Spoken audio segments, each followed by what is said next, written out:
आज मैं तिहाड़ जेल में हमारे नेशनल कन्वीनर और दिल्ली के लोकप्रिय मुख्यमंत्री श्री अरविंद केजरीवाल जी को मिलके आया हूं।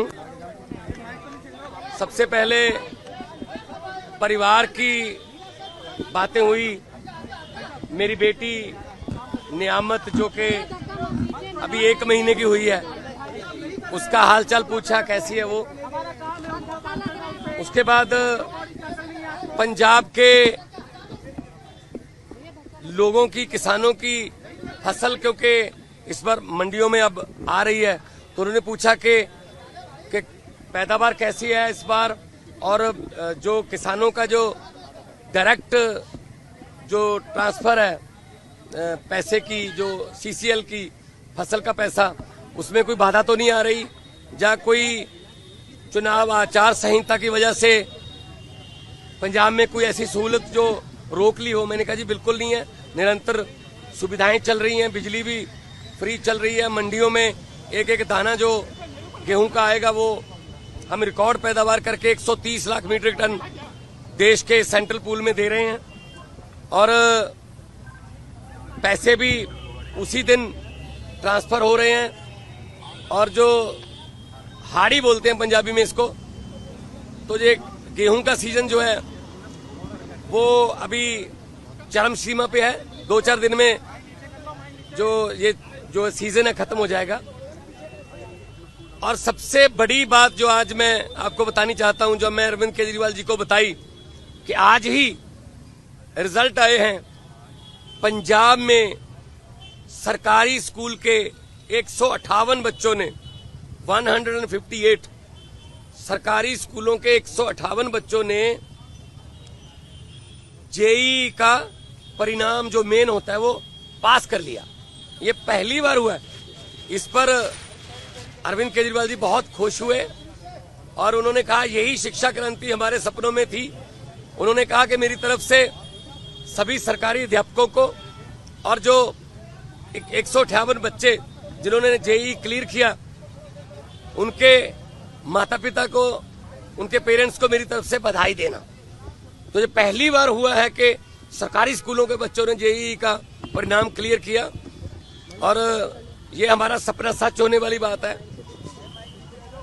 और उन्होंने दिल्ली के बारे में और देश के बारे में भी पूछा।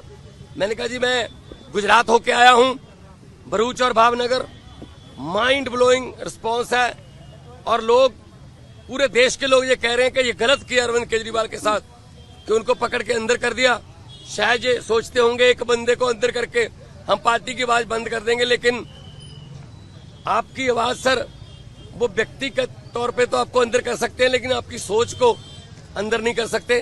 तो हम असम में भी गया, उन्होंने मुझे कहा कि दिल्ली भी आना, और दिल्ली के जो प्रचारक हैं उनको पंजाब में भी लेके जाना है, और कहीं भी इंडिया गठबंधन का कोई, हमारा पार्टी का कोई नेता, अगर वो असम हो, चाहे वो गुजरात हो, चाहे वो महाराष्ट्र हो, चाहे वो यूपी हो, बिहार हो, कहीं भी वो बुलाएं, हमने जाना है।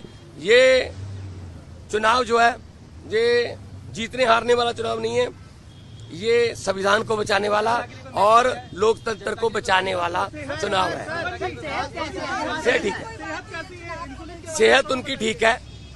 वो कह रहे हैं कि मुझे इंसुलिन मिल रही है, और अब मेरा रूटीन में चेकअप भी हो रहा है, तो सेहत उनकी बिल्कुल ठीक है। एक इम्पोर्टेंट सवाल यह है, गृहमंत्री अमित शाह ने ये कहा है कि अगर उनकी जान को खतरा है, जेल तो आप ही के अधीन आती है, लेकिन फिर भी अगर मुझ पर शिकायत आएगी तो हम देखेंगे, क्योंकि पिछली बार आपने कहा था कि आतंकवादियों से भी बुरा सलूक अरविंद केजरीवाल के साथ किया जा रहा है। नहीं, मीटिंग तो आज भी मेरी उसी तरीके से हुई है। शीशा, दोनों तरफ जालियां और इंटरकॉम फोन, मीटिंग तो उसी तरीके से हुई है। ये इन्होंने शायद ये मन में धार रखा है कि हम सीधा नहीं मिलने देंगे। ये इनकी मर्जी हो सकती है, या इनकी नफरत की इंतहा हो सकती है, लेकिन इतना मैं बताना चाहता हूं कि अरविंद केजरीवाल जी की जो सोच है, अरविंद केजरीवाल जी ने जो अंदर से मुझे संदेश दिया वो यही दिया कि लोगों को ये बता देना मेरी फिक्र मत करना, लेकिन वोट जरूर डालना और लोकतंत्र और संविधान को बचाने के लिए वोट डालना, तानाशाही जो आ चुकी है देश में उसको खत्म करने के लिए वोट डालना। जल्दी राघव चड्ढा भी कैंपेन करते नजर आएंगे? बिल्कुल आएंगे। हमारे सारे नेता जो हैं वो हमारे सभी नेता अपनी अपनी जिम्मेदारी लगे हुए हैं। 11 खेलते हैं, बाकी कोचिंग स्टाफ में होते हैं, कुछ नेट में बॉलिंग करते हैं, कुछ नेट में बैटिंग करते हैं, 4 एक्स्ट्रा प्लेयर होते हैं। तो हमारा एक संगठन है, तो जिसकी ड्यूटी जहां भी लगेगी हम वहां जाएंगे। और 4 जून को आम आदमी पार्टी भारत की एक बहुत बड़ी शक्तिशाली राजनीतिक शक्ति बन के उभरेगी।